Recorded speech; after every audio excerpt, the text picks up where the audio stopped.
Assalomu alaykum hammaga. Bu videoda do'st bilan o'ynash tartibini ko'rib chiqamiz. Xo'p, bu juda oddiy va oson. Do'stlar bir-biri bilan o'ynashi. Buning uchun birinchi odam do'stingiz bilan o'ynang bo'limiga o'tadi. O'yin yaratishda mavzu tanlaydi. Masalan, logotiplar.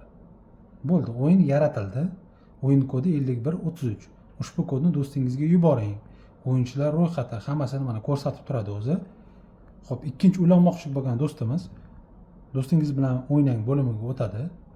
Ulanishga o'tamiz. O'yinga ulanish uchun o'yin kodini kiriting. Do'stingizdan o'yin kodini so'rang deb aytib turibdi. Mana do'stimizdan so'raymiz. Do'stimiz mana aytayapti 5133.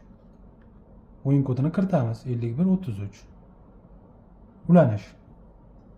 Mana ko'rib turganingizdek ulandi. Mana telefon raqami ham chiqdi.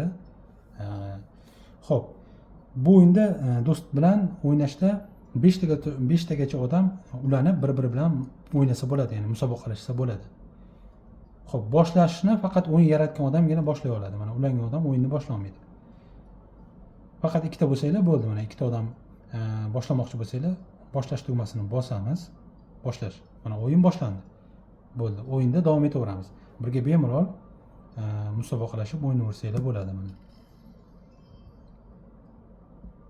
Va hokazo mana shunday davom etsanglar bo'ladi. Xo'p, bizni kuzatishda va zukko o'yini o'ynashda davom etinglar.